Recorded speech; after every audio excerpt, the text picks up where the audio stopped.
Hey everyone, and welcome back.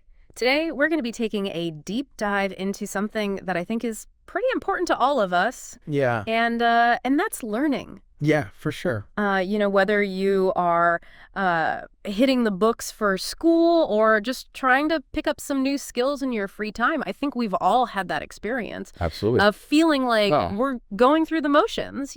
for sure. But is it actually sticking? Right. So we're tackling kind of the myth that just reading equals learning. Yeah, it's so fascinating because I think so many of us, we get into this mode of thinking that just passing our eyes over the words is enough. Right. Like we've done the thing, Yeah. but actually there's a big difference between just like taking in information and actually like integrating that into your understanding. So are you saying that like just highlighting and underlining, like that's not really cutting it? It's a good start. Okay. It's a good start, but we got to go deeper. Okay. Think about it this way. Imagine you're trying to fill a glass with water, but you're not paying attention to whether the glass is upright or Oh. even if it's there at all. Oh. You might be going through the motions, Oh. but is the glass actually filling up? Right. Yeah, I see what you're saying. Reading without really engaging your mind is kind of like that. Yeah. Okay. I think I've definitely been guilty of that kind of zombie reading before. Oh, yeah? But how do we actually kind of flip the script and make learning stick? Well, that's where I think active learning comes in. Okay. It's not just about absorbing the information. It's about making it meaningful, figuring out how you can use it.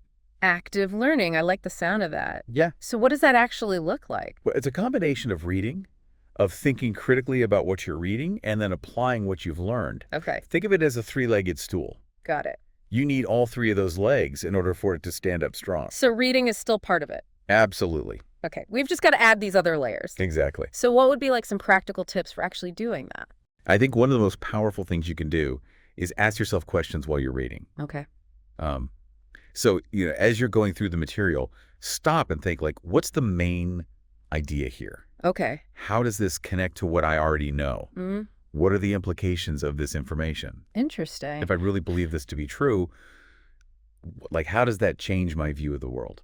It's like you're having a conversation with the author almost. Exactly. Yeah. And really trying to understand their point of view and how it fits into the bigger picture. 100%. Uh, And the more that you can connect what you're reading to your own experiences, the more likely you are to remember it. right. It's all about building those neural pathways in your brain. So then how does the practice part fit in? Because I feel like with some things that's a little easier said than done. Yeah, absolutely. Yeah. It depends on what you're learning, Right. but I think the principle applies across the board. Okay. So think about learning to play a musical instrument. Okay. You can read all the sheet music in the world, Uh-huh. but until you actually pick up that instrument Yeah. and start playing, Right. the knowledge is only theoretical. It's that difference between knowing about something and actually doing it. Exactly. Yeah. And that doing part, I think, is where it all comes together. But even with practice, I feel like it's got to be more than just like going through the motions, right? You're so right. It can't just be rote memorization Okay. or mindless repetition. Right. Just like with that musical instrument. Yeah. Mindlessly repeating scales over and over again Yeah. isn't going to make you a virtuoso. Yeah. It's about practicing with intention, Okay. thinking about what you're doing, why you're doing it, and constantly striving to improve. I like that. Yeah. Practice with intention.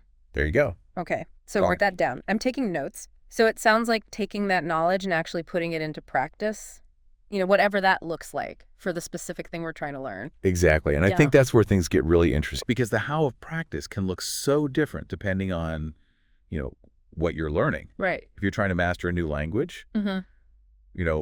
it might involve conversations with native speakers. Makes sense. If you're diving into coding, it's all about building projects and troubleshooting errors.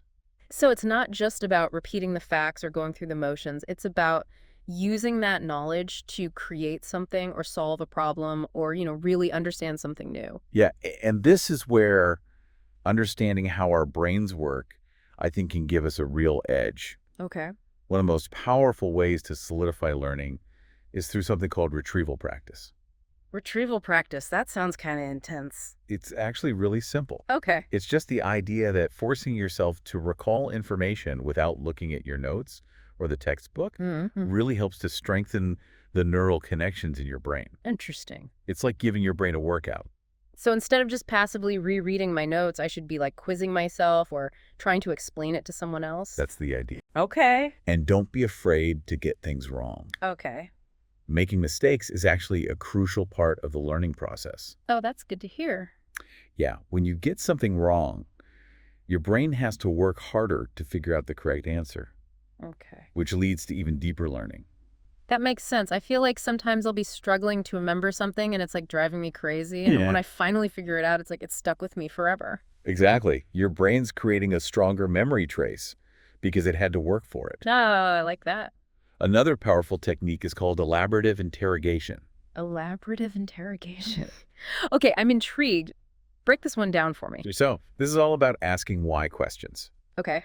So, instead of just accepting information at face value, you really dig deeper and try to understand the reasoning behind it. So if I'm reading about, say, a historical event, Mm-hmm. instead of just memorizing the date and the key players, I Yeah. should be asking myself, like, why did this happen? Exactly. What were the motivations of the people involved? What were the consequences? You got it. Okay. By asking those why questions, you're forcing your brain to make connections Yeah. and create a more meaningful understanding of the topic. It's not just memorizing the facts. You're building like a mental model of how things work. 100%. That's a cool way to think about it. And once you start seeing that bigger picture, Yeah. it's amazing how much easier it becomes to learn new things because you have a framework to fit them into. Right. You're not starting from scratch every time. Exactly. Yeah. So it's almost like instead of feeling overwhelmed by all this information, it's like we can use these techniques to actually organize it and make it more manageable. That's the goal. And one last thing I want to emphasize is that learning is not a linear process. Okay. It's not about cramming information into your head right before a test and then forgetting it all. Mm-hmm. It's about building a deep and lasting understanding over time.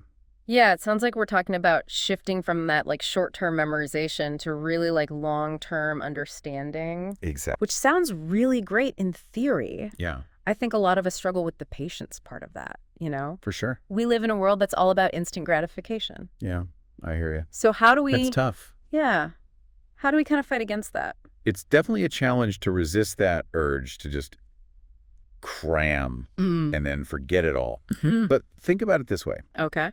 Would you rather build a house on a foundation of sand or on a foundation of solid rock? Solid rock, hands down. Exactly. But what does that have to do with learning? Well, when you rush through material just to like pass a test or check a box, you're building on sand. Oh, The information might be there superficially, okay. but it's not deeply rooted. Got it. Active learning is about building that solid rock foundation. Oh, okay. It takes more time and effort up front, Yeah. but it pays off in the long run because that knowledge is truly yours. So we're not just learning for the test, we're learning for life. Okay, that's a great way to think about it, but let's be realistic. Not everything that we have to learn is going to be fascinating and, you know, super engaging. There's going to be some stuff we have to learn that we're just not that into. Totally. Any advice for those times? That's where I think getting creative with your learning strategies can really help. Okay. So if you're finding a topic super dry, try finding a way to connect it to something that you're already interested in. Okay. Can you relate it to a hobby, a current event, even a favorite movie? So like if I'm struggling to get through a really dense history textbook, Yeah. I could try to find like a documentary on the same topic. Yes. Or see if there's like a fictionalized account that brings it to life a little bit more. Exactly. And don't underestimate the power of teaching what you've learned to someone else. Oh, interesting. Explaining a concept to another person forces you to organize your thoughts and solidify your understanding Yeah. in a way that rereading your notes could never do.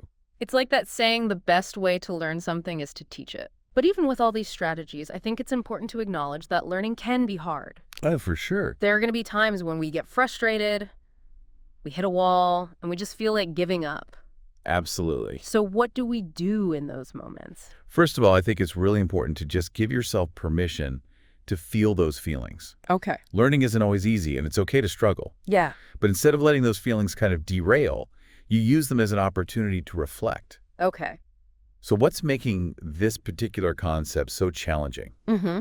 Are there any gaps in your understanding? Is there a different way you could be approaching the material? So it's about embracing that challenge and seeing it as part of the process. Exactly. Not a sign of failure. 100%. And remember, learning is a journey, not a destination. Mhm. Yeah. You don't have to master everything overnight. Right. Celebrate your progress no matter how small it seems, and keep moving forward one step at a time. Okay, so to kind of wrap things up, what's the one key message you want our listeners to walk away with today? Embrace active learning. It's Yes. not just about reading, it's about engaging with the material, asking questions, making connections, and applying what you've learned. Love it. It's about building that solid foundation of knowledge that will serve you well throughout your life. And remember, you don't have to do it alone.